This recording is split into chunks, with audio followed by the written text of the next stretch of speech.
네, 반갑습니다. 우리 심플리 바이블 가족 여러분. 드디어 심플리 바이블도 이제 거의 마무리로 가고 있습니다. 오늘 우리가 진도를 한번 나가게 되면 다음 주에 이제 신약에 대한 프리뷰를 여러분들이 한번 안내해드리고, 요한계시록에서 하나님의 나라가 어떻게 회복되어지고 또 어떻게 회복될 것인가를 예언하고 있는지에 대해서 잠깐 배우고, 이제 심플리 바이블 구약편은 마무리하도록 하겠습니다.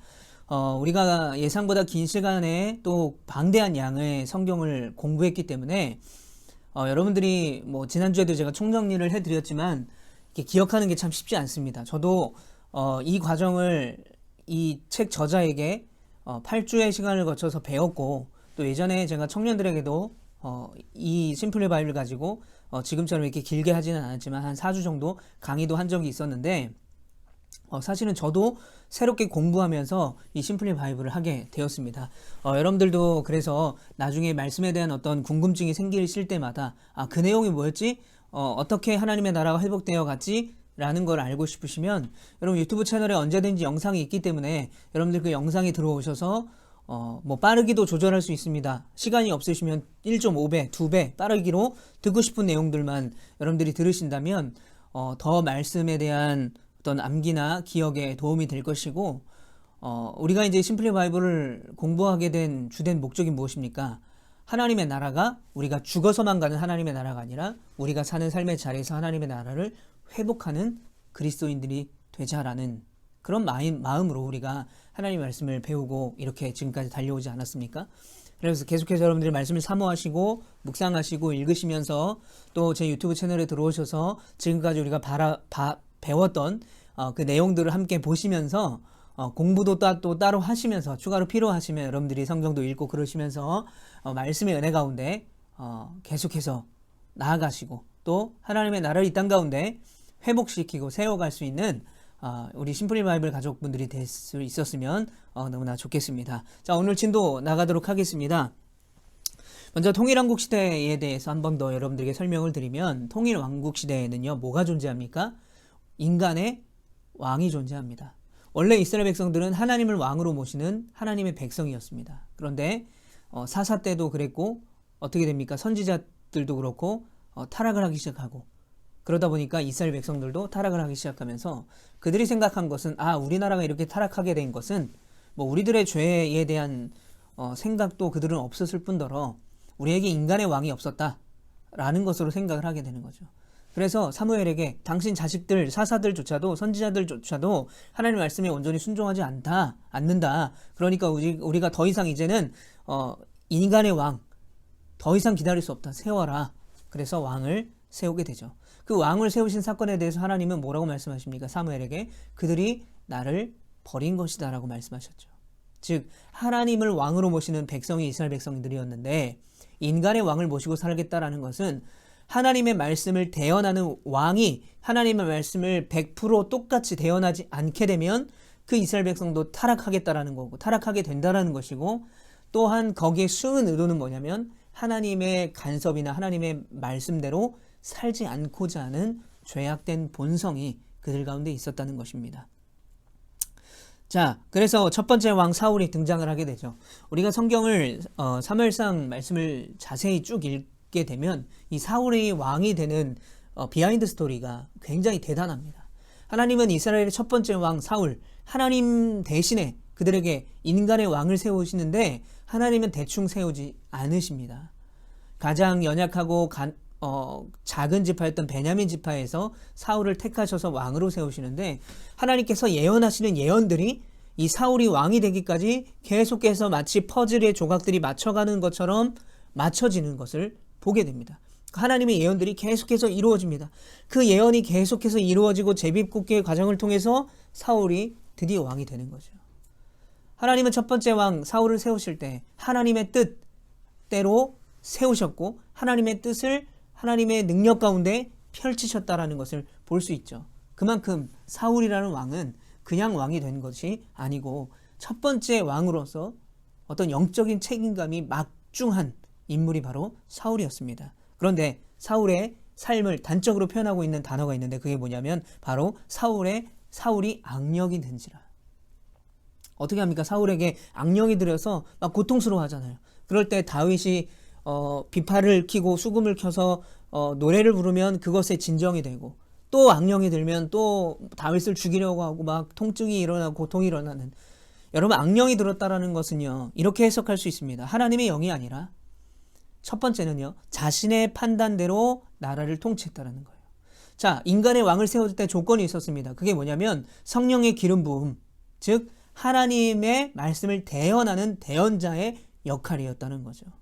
왕이신 하나님을 이제는 인간의 왕인 왕들이 말씀을 듣고 이스라엘 백성들에게 전해야 되는 역할이 그들에게 있었죠. 그래서 그들에게 기름 부음이 있었다라고 성경에서는 말하고 있는 거죠. 예수 그리스도가 기름 부음 받았다, 성령 충만했다, 비둘기가 성령같이 임했다. 뭡니까? 왕이신 하나님이 예수 그리스도에게 그 왕의 권한을 주셨다라는 거예요. 왕으로 오신 예수 그리스도, 그분이 전능하신 하나님임을 보여주고 있는 장면이죠. 그러니까 인간 왕에게 기름 부음이 있었다, 사사들에게 기름 부음이 있었다, 동일한 뜻입니다. 하나님의 권한이 그들에게 있었다는 거예요. 권한이 있기 때문에 뭐가 있습니까? 책임이 있는 겁니다. 어떤 책임입니까? 하나님의 말씀을 제대로 듣고 그대로 백성들에게 전해야 되는 거죠. 근데 사울은 그렇게 하지 않습니다. 자신의 생각대로 판단하고 또 행동하고 나라를 다스리죠. 다윗이 인기를 끌게 되니까 그것에 질투해서 다윗을 죽이고자 혈안이 됩니다. 그리고 자신의 어떤 전쟁에 공을 세우기 위해서 길갈에 기념비를 세워놓고 자기 자신의 이름을 높이는 왕이 됩니다. 결국에는 악령이 들었다, 세상의 가치대로 하나님의 말씀대로 이스라엘 백성들을 통치한 것이 아니라, 하나님께서 주신 이 이스라엘이라는 나라를 다스린 게 아니라 자신의 생각, 그리고 하나님의 생각이 아닌 세상의 가치대로 이 나라를 다스렸다는 거죠. 그래서 저번에도 한번 말씀드렸지만 사울의 말년에 어떤 일이 벌어집니까? 신접한 여인을 찾아가죠. 지금으로 따지면 목사가 점집에 간 거나 똑같은 거예요. 이건 뭡니까? 자신의 능력도 없다라는 것을 보여주는 것이고, 또 하나님을 무시하는 행위고 하나님을 신경 쓰지도 않는 행위라는 거죠. 결국 이 사울의 어떤 제일 추악한, 어찌 보면 말년에 그가 길보아 전투에서 어떤 적군의 칼에 맞아서 죽임을 당하는 그때보다 더 어떻게 보면 불쌍한, 더 어떻게 보면은 이 바닥까지 내려간 모습이 바로 거기에서 나오게 됩니다. 두 번째 왕이 이제 세워지죠. 다윗, 여러분 하나님 마음에 합한 자라는 그런 귀한 칭찬을 받았던 왕이죠. 그리고 지금도 이스라엘 국기에 보면 이제 별 표시가 있는데 이거 다윗을 뜻하는 겁니다. 다윗의 때에 가장 부강한 나라, 가장 강력한 나라였기 때문에 지금도 이스라엘 사람들은, 유대인들은 이 다윗을 존경합니다. 그런데 다윗이 두 가지 큰 실수를 저지릅니다. 첫 번째는 밧세바, 간음과 우리야, 밧세바의 남편 우리야를 죽이는 살인, 하나님이 말씀하신 10계명, 법, 하나님의 법인 10계명 중에 두 가지 계명을 완전히 어기게 되는 실수, 죄를 저지르죠.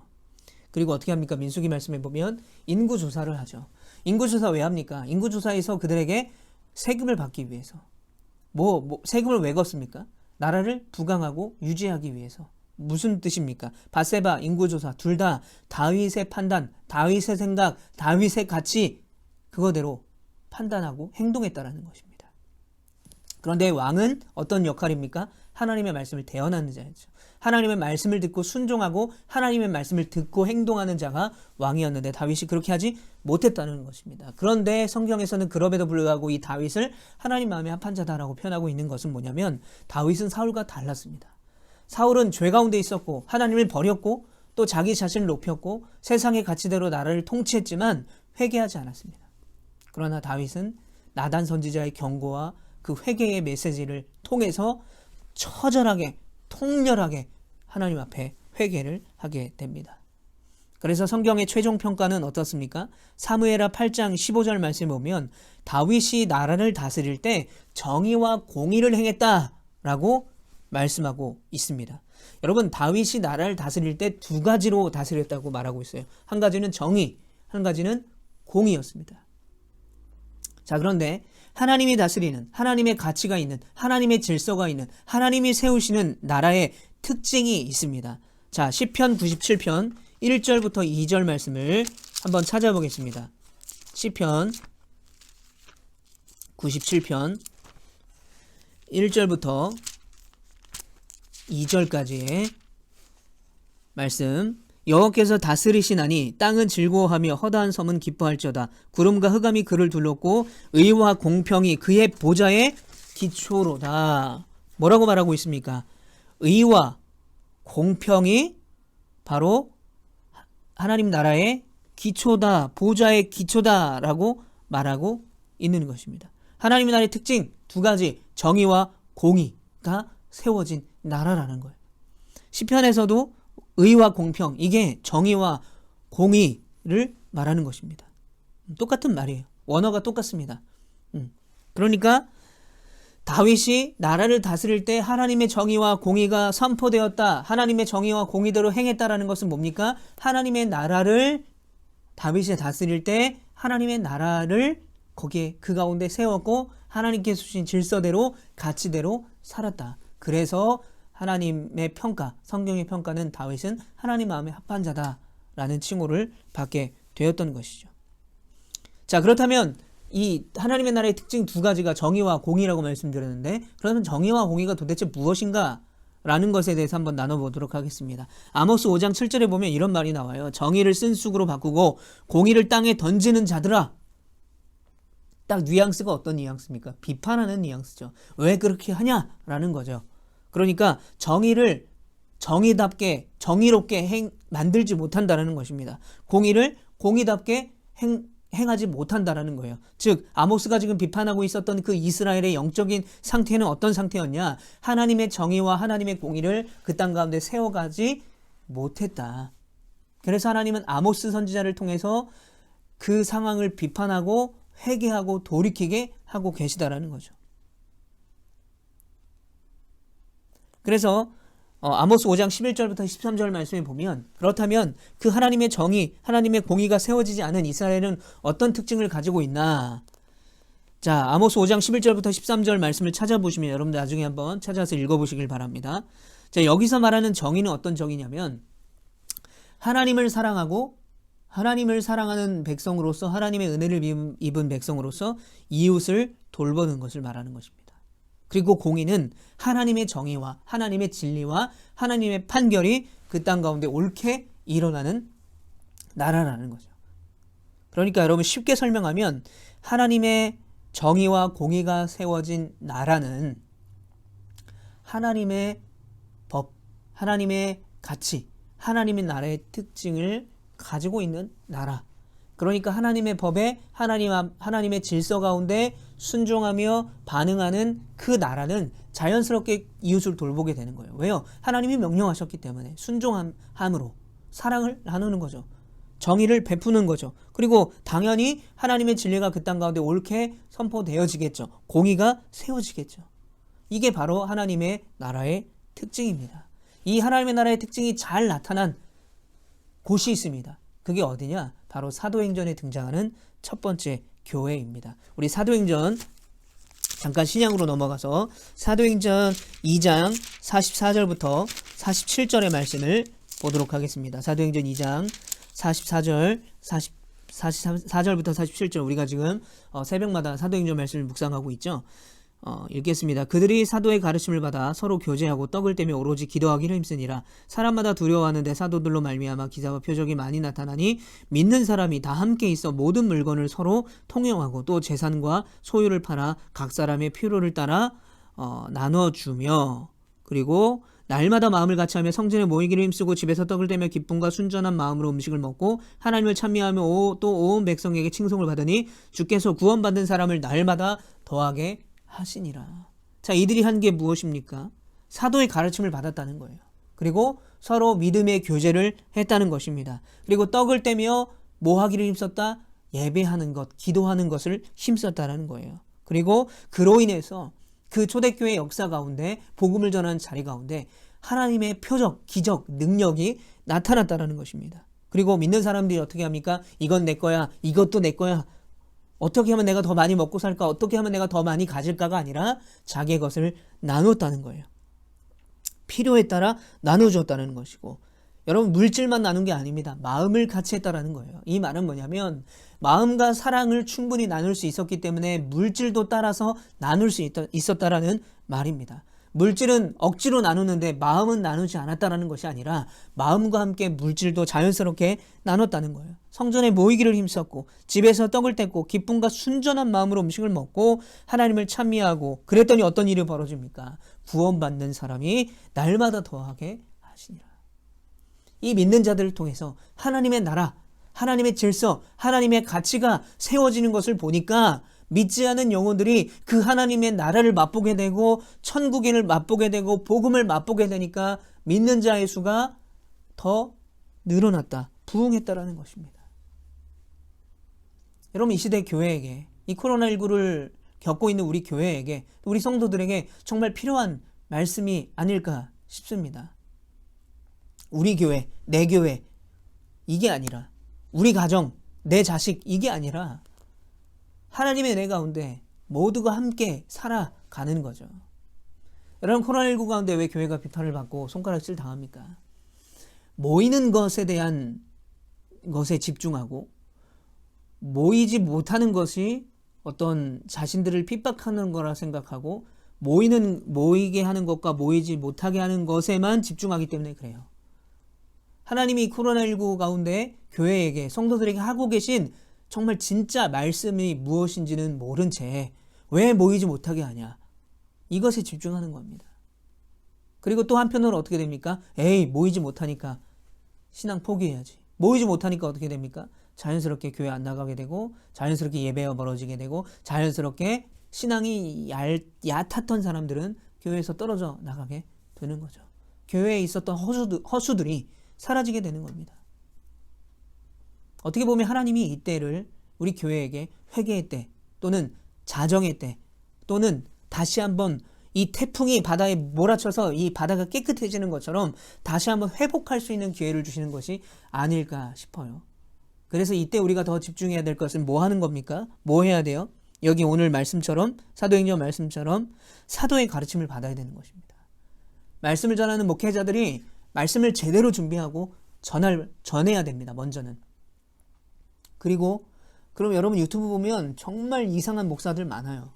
정말 말도 안 되는 이야기를 하는 단체들이 너무나 많아요. 그런데 눈먼 양들이 그 목사를 따라가요. 그 단체를 따라가요. 그러다 보면 거기에 중독 현상이 일어나게 되고 그것이 틀렸는데도 맞다고 느껴지는 현상들이 벌어지고 있다는 거예요. 인터콥이 그렇지 않습니까? 다 나쁘다는 게 아닙니다. 인터콥에도 훌륭한 선교사님들이 많아요. 제대로 된 그리스도인들 많아요. 그러나 일부 그렇지 못한 사람들이 문제라는 거죠. 광주 안디옥 교회 사건도 마찬가지 아닙니까? 거기에 담임 목사가 그랬다면서요. 코로나 걸리면은 천국 간다고. 여러분, 이게 말이 되는 소리입니까? 이단도 아니고 사이비도 아닌 정상적인 교단의 교회의 목사가 그런 이야기를 하면 눈먼 양들은 따라가게 돼 있다는 거예요. 첫 번째로 목사가 제대로 된 말씀을 전해야 됩니다. 그러기 위해서 저도 열심히 노력하고 있습니다. 새벽 설교도, 또 우리 청소년 아이들에게 전하는 설교도, 또 이 심플리 바이블도, 어찌 보면 제가 이 코로나19를 겪으면서 정말 더 설교를 열심히 준비함을 통해서 어떤 느낌을 받냐면, 내가 그동안에 너무 부족했구나, 내가 너무 노력하지 않았구나라는 것도 동시에 느끼게 되면서 어떤 것을 느끼게 되냐면, 나도 말씀을 준비하면서 나도 깨닫고 나도 배울 수 있구나. 이 코로나19가 목회자에게는 힘든 과정이고 모든 사람들에게 힘든 과정이지만 이렇게 하나님이 깨닫게 하시는구나 라는 새로운 은혜를 많이 받게 되는 거죠. 말씀을 듣고 어떻게 됩니까? 반응해야 되고요. 교제하고 떡을 떼며 기도하게 힘써야 된다는 거죠. 처해진 상황 가운데서 하나님의 말씀과 하나님의 은혜를 놓치지 않도록 노력해야 된다는 거예요. 단순히 모이냐 모이지 못하냐 이게 아니라 그 마음이 주님께 있냐라는 거예요. 주일날 교회 나오면 뭐합니까? 마음이 주님 앞에 없는데. 안식일을 거룩하게 지켜라? 여러분, 안식일을 거룩하게 지키는, 주일을 거룩하게 지키는 정신이 무엇입니까? 아무것도 하지 않고 영화도 보지 않고 밥도 먹지 않고 돈도 쓰지 않고 이게 안식일의 어떤 기준이 아닙니다. 안식일을 거룩하게 지켜라라는 것은 안식일의 정신을 지키는 거죠. 안식일의 정신이 무엇입니까? 하나님이 우리를 인도하셨고 우리와 함께 하셨고 이스라엘 백성들을 애굽에서 건져내셨고 광야 가운데 그들을 인도하셨고 그 인도하셨던 전능하신 그 하나님이 바로 지금도 우리와 함께 계시다라는 겁니다. 그 하나님이 내 하나님, 나의 하나님이 되시니까 나는 그의 자녀야. 나는 그렇게 자녀답게 살아야 돼. 자연스럽게 하나님 앞에 엎드리게 되고 하나님을 찬양하게 되고 경배하게 되는 것. 그게 안식일의 정신 아니겠습니까? 그냥 몸만 교회 나오고 안식일이니까 형식적으로 교회 나오는 것, 이게 중요한 게 아니라 예를 들어 모이지 못할 때에 그러면 안식일을 못 지키는 거잖아요. 그러면 그거는 죄 아닌가? 아니에요. 마음을 드리는 겁니다. 하나님 앞에. 가정에서 있을지라도 영상으로라도 내 마음을 드리며 예배를 드리는 거예요. 내 마음을 드리고 회개하고 은혜 가운데 나아가는 거예요. 그러면요 여러분, 코로나19가 와도 그 신앙이, 그 믿음이 흔들리지 않게 돼요. 여러분, 사도행전의 교회가 바로 하나님의 나라가 임한, 도래한, 회복한 교회였다라는 것입니다. 정의와 공의가 세워졌던 교회. 자, 말이 길어졌는데 세 번째 왕 솔로몬으로 넘어가겠습니다. 자, 솔로몬은 우리가 지혜의 왕이라고 잘 알고 있죠. 뭐 솔로몬의 선택 막 이런 옛날에 그런 프로그램도 있었는데, 그런데 여러분, 솔로몬은 성경에서 말하는 솔로몬은요 굉장히 훌륭한 왕이 아니었습니다. 나라가 두 개로 갈라지게 되는 데는 솔로몬에게 큰 책임이 있었습니다. 자, 처음에 솔로몬이 부르심을 받았을 때 열왕기상 3장 9절부터 10절에 보면 하나님께 그가 기도합니다. 그런데 여기서 지혜를 구했다라는 말이 나오지 않아요, 성경에는. 근데 어떻게 지혜의 왕이 됐지? 지혜를 구한 게 아니라 들을 수 있는 마음을 달라고 기도했습니다, 솔로몬은. 이 수많은 백성들의 이야기, 이 수많은 백성들의 아픔, 이 수많은 백성들의 고통과 어려움을 듣고 하나님의 말씀을 내가 또 듣고 대언할 수 있는, 듣는 마음을 달라고 기도했기 때문에 하나님이 그에게 지혜를 주신 거예요. 들을 수 있는 지혜. 하나님의 말씀을 듣고 이스라엘 백성들의 이야기를 듣고 하나님의 말씀을 대언할 수 있는 그 지혜를 주셨다는 거예요. 온전한 판결을 할 수 있는 지혜와 능력을 주셨다는 것입니다. 그런데 솔로몬은요 그 지혜를 제대로 활용하지 못합니다. 어떻게 됩니까? 오히려 세 왕 중에, 사울과 다윗과 솔로몬 중에 가장 백성들의 말을 듣지 않는 왕이었습니다. 자신의 궁전을 짓기 위해서 이스라엘 백성들에게 온갖 노역을 시킵니다. 힘들게 일을 시킵니다. 그들의 아픔, 그들의 어떤 신음소리, 그것을 듣겠다라고 했던 왕이 오히려 그들에게 신음소리가 나오게 하고 힘들게 하고 노역을 시켰다는 거죠. 하나님의 성전을 솔로몬이 짓죠. 다윗은 못 짓고, 다윗은 준비를 다 해놓고 죽죠. 솔로몬이 다윗 성전을 짓죠. 그런데 성전을 짓는 횟수보다 본인의 궁전을 짓는 횟수가 더 길었다는 겁니다. 그리고 결국에는 솔로몬은요 정략 결혼을 하게 됩니다. 다른 나라들과 자신 나라의 어떤 침략을 받지 않기 위해서, 계속해서 어떤 나라의 부강함을 유지하기 위해서 정략 결혼을 하게 되고 타락하게 되고 우상을 숭배하게 되고 죄를 짓게 되고, 대언자의 왕이 타락하니까 이스라엘 백성도 완전히 타락을 하게 되면서 결국에는 나라를 빼앗기게 되는 것입니다. 자, 여기 1페이지 맨 밑에 보면 이제 남유다는 솔로몬의 아들이었던 르호보암이 왕이 됩니다. 나라가 두 개로 갈라지면서. 또 북이스라엘은 이 솔로몬의 신하였던 여로보암으로부터 여로보암이 초대 왕이 돼서 시작이 되는데, 자, 북이스라엘은 아수르의 포로가 됩니다. 좀 더 먼저 BC 722년에, 그리고 남유다는 좀 나중에 BC 586년에 바벨론의 포로가 되게 됩니다. 결국 나라가 멸망하게 되고 나라가 두 개로 갈라지게 되는 거죠. 자, 그런데 이제 북이스라엘을 보게 되면 여로보암이 왕이 되었습니다. 그런데 이 여로보암이 한 일이 뭐냐면 하나님께 범죄를 하기 시작합니다. 열왕기상 12장 25절부터 33절을 보게 되면, 여러분 나중에 한번 쭉 읽어보시면 이 여로보암이 한 일에 대해 나오고 있습니다. 첫 번째로는요, 베델과 단에 두 금송아지를 세웁니다. 자, 요거는 이제 요 밑에서 좀 설명을 드릴 거고요. 두 번째로는 산당을 세웁니다. 산당. 31절에 나오게 되는데, 이 산당은요, 하이플레이스라는 높은 곳에 언덕 위에 세워진 신전을 말하는 것입니다. 원래는요, 가나안 족속이 산당에서 이제 바알과 아세라를 숭배했었어요.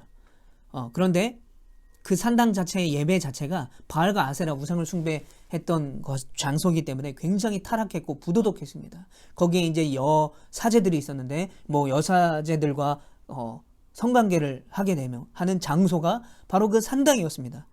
그러니까 산당이라는 이미지 자체는 굉장히 부도덕하고 또 타락한 이미지였어요. 그런데 하나님께서 이스라엘 백성들에게 가나안에 들어가서 가나안에 있는 7 족속을 다 멸절시키라고 말씀을 하셨습니다. 그런데 그 7 족속을 멸절시키면서 우상과 신전들도 다 파괴하라고 했는데 이스라엘 백성들이 그렇게 해요 못해요? 그렇게 못합니다.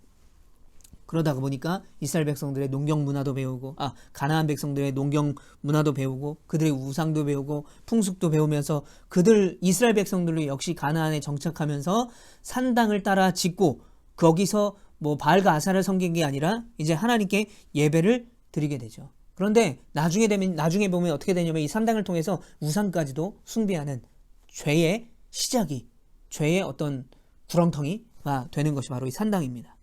그런데 이 산당은요, 솔로몬 성전이 생기기 전, 솔로몬이 지은 성전이 생기기 전까지는 하나님 앞에 제사를 드리고 예배를 드리는데 굉장히 중요한 위치를 차지했다고 합니다. 이게 바로 산당이었어요. 그러니까 산당을 세웠다라는 것 자체가 잘못되었다라는 거죠. 결국에는 이 산당이 우상을 숭배하는, 그리고 산당이라는 것 자체가 이방신을 섬겼던 잔재였기 때문에 잘못되었다는 거죠.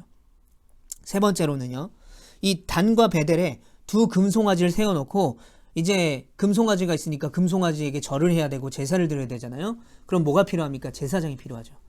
제사장을 세우는데 어떻게 세우냐? 원래 제사장을 세울 때는 레위 자손을 세워야 됩니다. 성경에 그렇게 돼 있어요. 그런데 여로보암이 어떻게 됩니까? 레위 자손이 아니라 보통 백성을 제사장 삼아버려요. 하나님의 법이 아니라, 하나님의 말씀이 아니라 자신의 생각대로 보통 사람을 제사장으로 삼아버립니다. 자, 네 번째는요, 임의로 유다의 절기와 비슷한 절기를 만듭니다. 32절에 분명히 하나님께서 말씀하신 절기들이 있습니다. 이스라엘의 중요한 절기. 이 절기는요, 다 하나님의 구속하심, 하나님의 역사하심과 관련된, 하나님과 관련된 것이 바로 절기였어요. 그런데 그 절기를, 비슷한 절기를 만들었다. 그 절기대로 절기를 지킨 게 아니라 임의대로 절기를 따로 만들어 버립니다. 그러니까 이 여로보암은 그리고 북이스라엘의 시작은 완전히 하나님의 말씀과는 다르게 행동하게 됩니다. 결국 그래서 북이스라엘은 이 남유다보다 좀 일찍 아수르에게 멸망하게 되죠. 자, 밑에 지도 그림이 있습니다. 여기를 자세히 살펴보시면 이제 제가 두 송아지 베델과 단에 세웠다고 했는데, 그렇다면 TMI입니다. 왜 베델과 단에 금송아지를 세웠나 궁금할 수 있잖아요. 그래서 답을 드리면, 북이스라엘의 지도를 보시게 되면요, 여러분, 단과 베델이 어디냐면, 단은요 맨 꼭대기에 있습니다. 제가 이번에 작년에 이스라엘 성지순례 갔을 때 이제 텔 단이라고 하는 이제 단 쪽에 갔는데 쭉 위로 올라가야 돼요. 이스라엘의 거의 끝에 있습니다. 자, 그리고 단은 맨 북쪽으로 맨 위쪽에 있고요. 자, 베델은 어디냐면 이제 유다 지역 바로 유다 지역 바로 위에 남쪽으로 있는 것이 이제 베델입니다. 그러니까 북이스라엘의 지도의 맨 밑에와 남쪽과 북쪽 이 끝에 두 금송아지를 두고 이 두 곳에서 제사를 드리게 했다. 왜 그랬나? 절기 때 이제 북이스라엘 백성들이 남유다 북이스라엘 나라가 갈라지긴 했지만 어디로 가서 예배를 드려야 돼? 예루살렘 시온에 가서, 거기에 하나님의 임재가 있으니까, 거기에 예루살렘 성전이 있으니까, 솔로몬 성전이 있으니까 거기로 가서 예배 드려야 되죠. 제사 드려야 되잖아요. 그러니까 이제 자꾸 북이스라엘 백성들이 남유다로 내려가는 거예요. 그러니까 여로보암이 보고 그게 마음에 안 든 거죠. 예를 들어 이런 거죠. 김정은이 북한 사람들이 명절 되면, 설날이 되면은 자꾸 서울에 와야 되는 일이 벌어지게 되는 거죠. 그래서 김정은이 야, 서울로 가지 말라 하고 평양에 이제 평양이나 북한에 뭐가 있죠 또? 아무튼 평양에 그 서울에 있는 그 명절에 가야 되는 그거를 대신할 뭔가를 세워놓고 이제 니들은 여기로 가라우 한 거랑 똑같은 거예요. 베델과 단에 세워놓고 야, 니네 예루살렘으로 내려가지 마. 야, 왜 남유다로 자꾸 가냐? 우리 북이스라엘 사람들 아니야? 여기서 예배드려. 그런데 거기는 어떤 곳이에요? 하나님을 예배하는 곳이 아니라 금송아지를 예배하는 곳이었다. 결국 이 북이스라엘은요, 하나님을 버리고 자신들의 생각과 판단대로 행동했고 우상들을 섬기면서 결국에는 멸망의 길로 갔다. 자, 이제 남유다 이야기를 하면, 자, 남유다도 사실은 북이스라엘 나라와 사실 크게 뭐 독인 개긴입니다. 그런데 이제 남유다는 다윗 왕조의 후예잖아요. 그러한 어떤 뭐 의식들이 있었습니다. 그런 어떤 뭐 자부심 그런 것들이 좀 있었던 것 같아요. 그런데 이 남유다는요, 두 왕으로 인해서 조금 더 나라의 명맥을 이어가요. 그게 어떤 왕이냐? 히스기야와 요시야라는 두 왕이었습니다. 성경에서는 이 히스기야와 요시야를 좀 정상적인 왕으로 표현하고 있어요. 나머지 북이스라엘 왕들, 나머지 남유다 왕은요, 사실 별로 정상적인 왕은 아니었다. 근데 왜 정상적인 왕이라고 성경에서는 평가하고 있느냐? 그 이유가 뭐냐면 신명기 12장 18절, 21절, 26절에 보면요, 하나님이 자꾸 뭐라고 반복해서 말씀하시냐면 너희는 택하시는 곳에서 예배하라는 거예요. 정해진 곳, 하나님이 명령하신 곳, 하나님이 말씀하신 곳, 택하신 곳에서 예배하라라는 것입니다. 그런데 북이스라엘 여러분 어떡합니까? 산당 지어버려요. 단과 베델 전혀 상관없는 곳에서 그것도 금송아지를 숭배하며 예배하게 되는 거죠. 잘못된 장소, 잘못된 방법, 하나님 말씀에 불순종하면서 그렇게 예배 생활을 했다라는 것입니다. 그런데 히스기야는 어떻게 합니까? 열왕기하 18장 말씀에 보면, 또 18장 말씀에 쭉 이어서 보게 되면 히스기야 왕이 한 게 뭐냐면 산당과 제단을 제거해버려요. 우상을 숭배하는, 하나님이 정해주신 예배하라는 곳이 아닌 곳에서 장소하는 것을, 장소에서 예배하는 것을 다 제거합니다. 그러면서 예루살렘 이 제단 앞에서만 예배하라고 명령해요. 하나님이 말씀하신 곳, 정해진 곳, 거기서 하나님의 말씀대로 순종하며 제사했다, 예배했다라는 거예요. 그래서 정상적인 왕으로 성경에서는 표현하고 있죠. 물론 히스기야도 말년에 하나님 말씀에 순종하지 않고 결국에는 말년에 힘든 일을 겪게 되지만요. 자, 요시야도 마찬가지입니다. 요시야도요, 하나님이 말씀하신 그 장소, 산당을 제거하고 그 산당에서 그 하나님이 명령하신 곳에서 제사, 예배를 했던 왕이었습니다. 그래서 성경에서는 정직했다라고 평가를 받고는 있지만 남유다도 결국 아수르 말고 바벨론이라는 나라에 멸망을 하게 됩니다. 그리고 포로로 잡혀가게 되죠. 그래서 이제 포로기 시대가 시작이 됩니다. 그래서 이 포로기 시대가 바로 우리가 뭐 다 보진 않았지만 예언서 말씀들이 다 포로기 시대의 배경을 갖고 있어요. 어디서부터냐면 뭐 열왕기상하, 역대기하 빼고 이제 에스라부터, 에스라, 느헤미야, 에스더 뭐 다 시편, 전도서, 아가서 빼고 거기는 시가서니까 이사야서, 예레미야가 뭐 말라기까지 완전히 다 이제 그 포로기의 그 뭐 시간 동안 일어났던 이야기를 쓰고 있는 거죠. 자, 이 예언서는요, 하나님께서 이제 여러 명의 선지자를 통해서, 제가 뒤에도 이제 시대별로 선지자들에 대한 명단을 또 배경들을 제가 적어놨는데, 그림표를 첨부해놨는데 보시면 여러 선지자를 통해서 이 무너진 하나님의 나라, 우상숭배에서 땅을 뺏기고 또 법을 잃어버리고 왕 대신 하나님을 잃어버렸던 이스라엘 백성들이 그 무너진 하나님에 대해서 하나님이 이 선지자를 통해서 그 회복을 대언하게 하셔요. 그리고 이스라엘 백성들이 그 메시지를 계속해서 듣게 됩니다. 때로는 회개하게 하시고, 때로는 책망도 하게 하시고, 때로는 위로도 하게 하시면서, 포로된 우리가, 이제 하나님이 우리의 나라를 다시 한번 회복시킬 거야 라는 소망을 갖게 되는 것입니다. 그렇다면 이스라엘 백성들은 이 포로기의 긴 시간 동안 수많은 이 선지자를 통해서 예언을 듣고 하나님 말씀에 대언을 들었을 때 그들이 생각했던 건 뭐냐면, 그렇다면 우리가 꿈꿔야 될 건 무엇인가? 우리가 나라가 회복됐을 때에 우리가 다시 바라봐야 되고 우리가 다시 회복해야 될 것은 무엇인가에 대해서 그들이 들었잖아요. 그러니까 고민했을 겁니다. 그런데 이제 바벨론 포로로 잡혀가게 됩니다. 바벨론은 최종적으로는 이제 이 남유다가 바벨론에 넘어가게 되니까 바벨론 포로로 잡혀가게 돼요, 이스라엘이. 근데 그 이후에 어떤 일이 벌어지냐면 아담과 하와가 에덴에서 쫓겨난 것처럼 뭐도 잃어버려요? 땅도 잃어버리고 법도 잃어버리고 쫓겨나게 되는 거죠. 그리고 하나님을 왕으로 모시지 못하는, 하나님의 백성으로 살지 못하는 슬픔을 맛보게 됩니다. 그래서 그 시편 말씀을 보면 바벨론의 뭐 강가에서 시온을 향해서 우리가 울부짖는다, 막 고향을 그리워하며 그들의 울부짖음을, 막 고향의 그리움을 표현하고 있는 내용들이 나와요. 근데 이제 이 이스라엘은 참 운명이 기구한 나라입니다.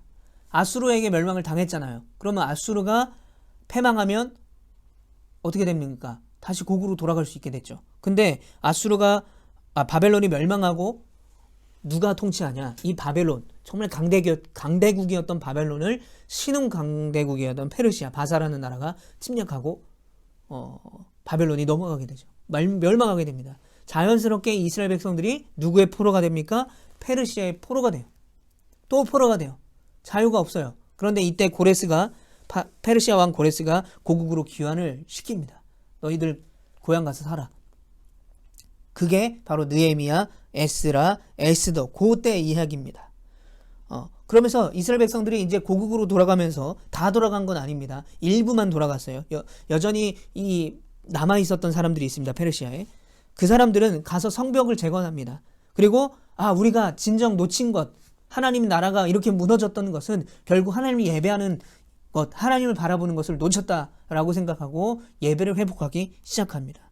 그런데 이 페르시아도, 영원할 것 같았던 페르시아도 어떤 나라에 멸망하게 되냐? 그리스, 헬라, 알렉산더에게 멸망당하게 됩니다. 그리고 자연스럽게 이 이스라엘 백성들은요, 어떻게 되냐면 페르시아에서도요, 뭐 고국으로 돌아가긴 했지만, 여러분 이 페르시아와 이제 이스라엘과 또 위쪽에 있었던 그 헬라와의, 그리스와의 계속된 전쟁이 있어요. 그래서 이 전쟁 사이에 있었던 이스라엘, 고국으로 돌아갔지만 계속해서 얘네들이 자기의 나라 중간에서, 그러니까 이스라엘에서 그 나라와 그 나라 중간에서 싸우면서 자꾸 거기에 전쟁을 일으키는데, 그 전쟁을 했던 그 평야, 거기를 아마겟돈이라고 말을 합니다. 요한계시록에 나오는 아마겟돈 전쟁을 말하는 건데, 계속해서 전쟁이 일어나요. 그리고 어떻게 보면 페르시아가 고국으로 돌려보낸 이유도 그 그리스나 헬라의 어떤 공격에 방파제 역할을 하기 위해서 이 이스라엘 백성들을 고국으로 보냈다라고 하는 역사적인 해석들도 있습니다. 그러니까 이스라엘 백성들을 계속해서 포로로 잡혀 있다가 포로로 해방되었지만 100% 완전히 해방된 건 아니었어요. 완전히 나라의 독립이 있었던 것이 아니었습니다. 그리고 어떻게 됩니까? 그리스, 알렉산더가, 헬라가 나라를 다스리게 되니까 또 거기에 종속이 되고, 또 이 헬라가 4개로 쪼개지면서 분열이 되면서 자유가 주어지는 듯 했는데, 이것을 로마가 통일하면서 로마 대제국이 완성이 되면서 로마 제국에 소속된 나라, 그 배경이 신약시대, 예수님이 오셨을 때가 바로 로마가 통치할 때라는 거죠. 그러니까 이스라엘은 바벨론에게, 아수르에게 멸망하고, 그 다음에 바벨론에게, 그리고 바벨론에게, 페르시아에게, 또 헬라에게, 로마에게 계속해서 자기 나라를 잃어버리고 살게 되는, 그런데 그 역사 가운데 어떤 일이 벌어집니까? 메시아가 이 땅에 올 거다라는 예언의 메시지를 듣게 되는 거예요. 이 메시아는 하나님의 나라를 회복시켜줄 사람이다. 그러니까 그걸 기대하는 거죠. 기다리는 거죠. 고대하는 거죠. 그런데 이제 신구약 중간기, 이제 신약과 구약 사이에 400년이라는 시간 동안 아무런 어떤 예언도 없고 하나님의 역사도 없는 그 공백기 가운데 그 기대가 더 고조가 되는 것입니다. 그리고 이제 마지막 3페이지 보시면 제가 이제 이 예언서에 나오는 선지자들의 이름을 쭉 적어놨습니다. 여러분 한번 쭉 읽어보시면 좋을 것 같고요. 그렇다면 이들이 이제 그 하나님의 메시아가 도래할 것이다, 또 하나님의 나라가 회복될 것이다 라는 메시지를 계속해서 듣잖아요. 그러면 이게 이스라엘 백성들에게 핫 이슈였습니다. 도대체 하나님의 나라는 언제 회복될 것인가? 우리가 언제 이 나라가 완전히 자유를 얻게 될 것인가? 왜냐하면 나라가 회복되고 자유가 주어져야 거기에 성전을 짓든 성벽을 짓든 다시 한번 하나님을 전적으로 예배할 수 있는, 하나님의 나라를 세워갈 수 있는 땅을 얻게 될 거 아니겠습니까? 그런데 느헤미야 9장 36절에 보면 이게 페르시아 왕 때 이야기인데요. 고향으로 돌아갔습니다. 일부 이제 이스라엘 백성들이 돌아갔는데 뭐라고 말하냐면 느헤미야 9장 37절에 여전히 우리가 종이 되었다라고 말해요. 풀려났는데 왜 종이 되었다고 말합니까? 그들이 정확하게 자신들이 포로로 잡혀갔던 땅을 뺏기고 하나님을 왕으로 모시지 못하고 하나님의 백성으로 살지 못하며 그 법을 잃어버렸던 그 이유에 대해서 정확하게 알고 있었어요. 뭡니까? 우리들의 죄로 말미암아, 우리의 죄였다. 그리고 우리의 죄로 인하여 우리의 곤란이 심했다라는 거예요. 그들이 다시 고향 땅을 밟았지만 하나님의 법대로 살지 못하고 이방 나라의 법대로 살게 되는 거예요. 간접 통치를 계속해서 받게 되니까 하나님의 나라의 법을 세워가지 못하는 거예요. 땅을 완전히 자기의 나라를 찾지 못하니까 거기에 나라를 세우고 하나님의 법을 세울 수 있는 공간이 없는 거예요. 여전히 자유가 없었다는 것입니다. 그래서 우리에게 바벨론, 고레스, 헬라, 로마의 왕이 아니라 그런 왕이 아니라 우리를 다스리고 하는 다른 나라의 왕이 아니라 여호와 하나님께서 왕이 되셔야 진정한 치유가 그리고 진정한 자유가 그리고 진정한 하나님의 나라가 회복될 것이다 라는 기대를 갖게 되는 거예요. 기대. 그런데 그 기대 그게 좋은 소식 아니겠습니까? 이스라엘 백성들에게는 하나님의 나라가 회복될 거야. 너무 좋은 소식이야. 내가 기다렸던 소식이야. 그게 언제인지는 모르겠지만 하나님의 나라가 회복될 거야. 하나님이 통치하는 때가 올 거야. 얼마나 기쁜 소식이겠습니까? 나라를 잃어버리고 지금은 내 나라가 아니고 자유가 없고 이방 나라의 법대로 사는데 이제는 우리 나라가 회복돼서 하나님의 법대로 살아갈 그 날을 고대하는 이 이스라엘 백성들에게 얼마나 이게 좋은 소식이겠어요. 그런데 이사야 52장 7절에 이 좋은 소식에 대해서 이사야가 선포를 하고 있습니다. 우리 한번 그 말씀을 찾아볼게요. 이사야서 52장 7절입니다. 좋은 소식을 전하며 좋은 소식을 전한대요. 뭐라고 말합니까? 평화를 공포하며 복된 좋은 소식을 가져오며 구원을 공포하며 시온을 향하여 이르기를 내 하나님이 통치하신다 하는 자의 산을 넘는 발이 어찌 그리 아름다운가. 하나님이 통치하신다라는 좋은 소식을 이사야가 이스라엘 백성들에게 말씀하고 있는 것입니다. 하나님이 통치하시는 것, 하나님이 왕이 되시는 것, 이것이 포로로 잡혀있는 자유를 잃어버리고 나라를 잃어버리고 땅을 잃어버리고 하나님을 잃어버렸던 이스라엘 백성들에게 가장 좋은 기다렸던 소식이었죠. 그런데 이 복된 소식이 신약에 똑같이 등장하게 됐는데 그게 어디냐? 마가복음으로 가보도록 하겠습니다. 마가복음 1장 14절부터 15절 제가 읽어보겠습니다. 요한이 잡힌 후 예수께서 갈릴리에 오셔서 하나님의 복음을 전파하며 이르시되 때가 찼고 하나님의 나라가 가까이 왔으니 회개하고 복음을 믿으라 하시더라. 예수님이 오셔서 뭐라고 말씀하셨다고요? 15절에 보니까 하나님의 나라가 가까이 왔다라는 거예요. 그러니까 이 이야기를 들었던 유대인들은 어떤 생각을 했겠어요? 하나님의 나라가 가까이 왔다고? 그거 어떤 나라입니까? 그 하나님의 나라가 로마가 다스리는 나라가 아니라 하나님께서 다스리는 나라, 하나님께서 다스리는 나라, 그 법을 세울 수 있는 나라, 그것이 회복될 거다라고 누가요? 예수님이 전했다라는 거예요. 그 복된 소식을. 이 똑같은 말씀을 마태복음에서는 회개하라, 천국이 가까웠다라고 말해요. 그런데 여러분, 하나님의 나라가 온다, 하나님의 나라가 가까이 왔다라고 말씀하시면서 예수님은 그 말씀하시지 않았어요. 야, 하나님의 나라가 가까이 왔어. 기대해, 소망을 가져, 즐거워해, 기뻐해. 이 얘기만 하신 게 아니라 뭐라고 말씀하셨어요? 회개하고 복음을 믿으라라는 거예요. 그 말은 뭡니까? 여전히 이스라엘 유대인들은 하나님의 나라가 회복될 수 있는 그 자격, 조건을 채우지 못했다라는 거예요.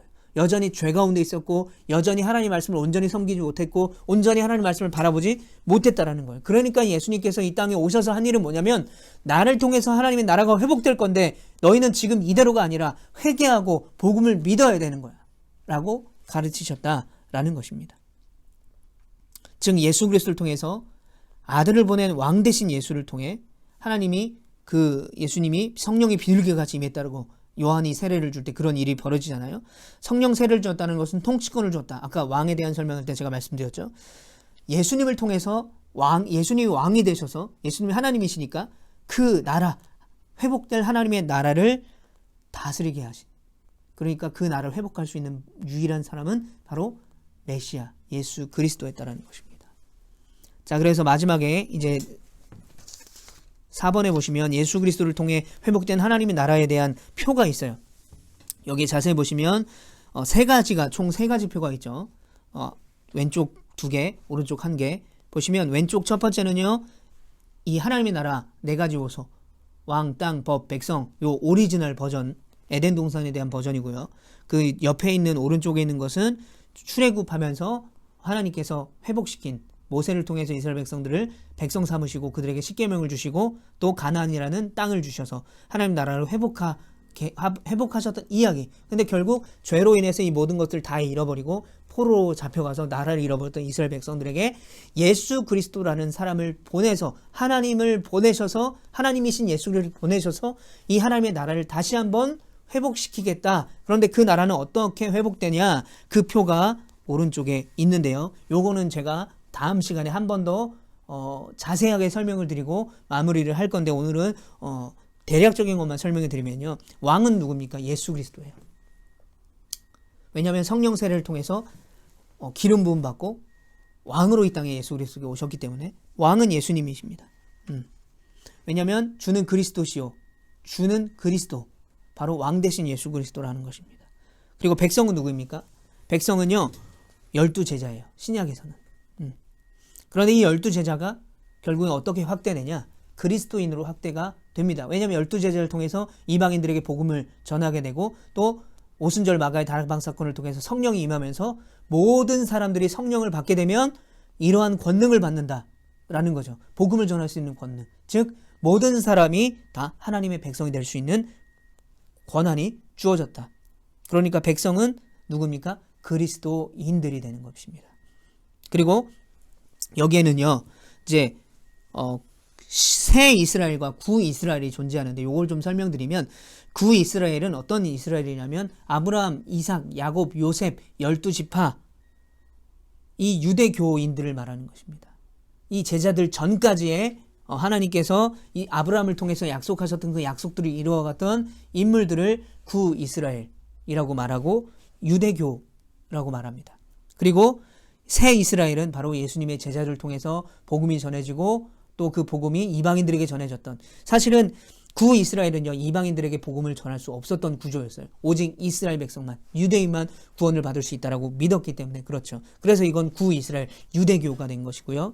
제자를 통해서, 12제자를 통해서 모든 백성들에게 복음이 전해져서 이방인들에게도 고넬료를 시작해서 이방인들 통해서 이방인들에게 복음이 전해지면서 이것이 나중에 기독교가 되는 거죠. 그래서 유대교와 기독교의 차이는 뭡니까? 유대교는 모세 오경만 믿고 예수님을 메시아라고 여기지 않고, 그리고 이스라엘 유대인만 구원받을 수 있다. 그래서 전통 히브리 사람들만 구원받을 수 있다라고 믿는 종교고, 기독교는 모든 사람이 예수 그리스도를 믿고 구원받으면 예수님의 자녀로 살아가고 있을 수 있다. 하나님의 백성으로 살아갈 수 있다라는 거죠. 이렇게 구분이 되는 거죠. 그리고 법은요 바로 누가 주시냐? 예수 그리스도가 주셨어요. 그리고 왕과 백성, 예수님과 백성인 이 12제자들 그리고 그리스도인들과 어떻게 그 관계가 이루어지냐? 출애굽기에서 하나님과 이스라엘 백성들이 피의 언약을 통해서 계약을 맺게 되잖아요. 그 계약이 어떤 일로 계약이 이루어지냐? 바로 예수님 십자가에 달려 돌아가심으로, 피를 흘리심으로 피의 언약이 맺게 되는 거죠. 뭡니까? 예수님이 십자가에 달려 죽으셔서 피를 흘리셔서, 예수님이 어린 양이 되셔서 우리의 죄를 대신 죽으셔서 그 피를 흘리셨기 때문에 그 피로 우리가 구원 받게 되는 거죠. 그러니까 왕신 예수 그리스도와 백성인 그리스도인 사이에 언약은 바로 십자가의 피로 이루어진다. 그런데 그리스도인 전에 12제자에게는 어떻게 표현됩니까? 바로 예수님이 성찬식 할 때, 십자가에 달리시기 전에 뭡니까? 빵과 포도주를 나누면서 이거는 내 살과 피요, 그러면서 피의 언약을 맺게 되는 거죠. 그때 유대인들, 제자들은 유대인들이었기 때문에 출애굽기에 피의 언약이 기억나게 되는 거죠. 조상 대대로 전해 들었던 말씀이 기억나는 거죠. 아, 이 언약은 그냥 대충 단순한 언약이 아니구나. 아, 이거는 모세가 이스라엘 백성들과 함께 하나님과 했던 그 언약을 지금 예수님이 왕으로 오셔서, 메시아로 오셔서 하시는구나라는 것을 제자들은 깨달았다는 것입니다. 그런데 여기에 중요한 게 있습니다. 바로 땅의 의미입니다. 여러분, 오리지널 버전과 출애굽기 버전에서의 땅이 굉장히 중요했어요. 그리고 포로기를 겪으면서 나라를 잃어버린 이스라엘 백성들에게는 땅이 굉장히 중요하죠. 왜냐하면 땅을 빼앗겼었기 때문에. 그런데 예수님으로부터 회복되는 하나님의 나라는 땅의 의미가 별로 중요해지지가 않습니다. 왜냐? 땅은요 성전을 말하는 것입니다. 그런데 예수님이 요한복음에 뭐라고 말씀하시냐면 내가 바로 성전이다라고 말해요. 그 말은 뭐냐면 예수님이 계신 곳이 성전이 된다는 거예요. 그러니까 여기서 예수님으로부터 회복되는 하나님의 나라의 4가지 요소 중에 땅은 뭐 예를 들어 가나안이다 또는 뭐 시온이다 딱 정해진 것이 아니라는 거예요. 예수님이 계신 곳, 그것이 땅이에요.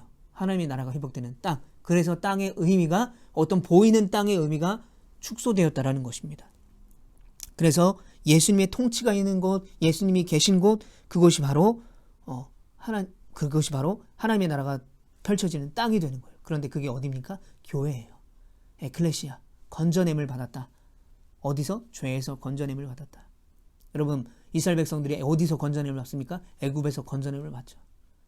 이스라엘 백성들은 그리스도인들은 죄에서, 예수 그리스도를 통해서, 이스라엘 백성들 모세를 통해서, 하나님의 역사하심을 통해서 애굽에서 건져냄을 받죠. 그러니까 예수의 이름이 있는 곳, 그 통치가 있는 그 교회가 바로 하나님의 나라가 이루어지는 땅이 되는 것입니다. 그래서 이렇게 하나님은 예수 그리스도를 통해서 하나님의 나라를 회복시키셔요. 그 하나님의 나라가 회복되는 최종 단계가 요한계시록에 예언이 되어 있다는 것입니다. 자, 오늘은 여기까지 하고요. 다음 주에는 제가 예수 그리스도를 통해서 회복된 하나님의 나라에 대한 몇 가지 이야기를 좀 더 나누고 이 구약을 마무리하면서 신약에 대한 이야기를 좀 더 드리고 요한계시록에 대한 이야기를 드리면서 하나님의 나라가 어떻게 회복되고 예언되어졌는가 최종적으로 말씀을 드리고 다음 주에 마치고 종강을 하도록 하겠습니다. 그리고 한 가지 광고를 드리면 제가 계속해서 여러분들에게 프린트물을 드렸잖아요. 책을 사지 않았습니다, 여러분들. 그래서 제가 책값을 계좌로 송금을 해드릴 겁니다. 그러니까 여러분들 저에게 카톡으로 계좌번호를 가르쳐 주시면 제가 책값은 계좌로 송금을 하도록 하겠습니다. 기도하고 마치겠습니다. 사랑의 하나님 감사합니다. 우리가 어디에 있든지 예수 그리스도 통치와 예수님의 은혜가 있는 곳이 바로 하나님의 나라가 회복되는 땅이라는 것을 반드시 기억하고 오늘 우리가 이 하루를 살아갈 때 우리가 있는 삶의 자리 가운데 바로 예수 그리스도 통치 왕 대신 예수님의 그 은혜를 펼쳐나갈 수 있는 우리 모두가 될 수 있도록 하나님 인도하시고 코로나19로 여전히 어렵고 힘들지만 힘내어서 같이 기도하기를 힘쓰고 또 내가 더 가졌다면 나누기를 힘쓰며 또 하나님을 사랑하며 이웃을 사랑하고 또 주님께서 말씀하시는 그 법대로 말씀대로 가치대로 살아갈 수 있는 그래서 그 가치대로 살아갈 때 하나님의 나라가 우리 가운데 회복되어질 뿐만 아니라 그 하나님의 나라가 회복된 것을 보고 잃어버린 영혼들이 주님께 돌아오는 역사를 경험하게 되는 우리 모두가 될 수 있도록 하나님 인도하여 주시옵소서. 지금까지 이 심플리 바이블의 시간들을 주님께서 지켜주심을 감사드립니다. 이제 다음 주 마지막 시간이 남았습니다. 다음 주까지 마지막까지 하나님께서 함께하여 주시고 말씀을 배우면 배울수록 겸손함으로 더 말씀을 사모하며 말씀 따라 말씀대로 살아갈 수 있는 우리 모두가 되게 하여 주시옵소서. 예수님의 이름으로 감사하며 기도합니다. 아멘. 수고하셨습니다.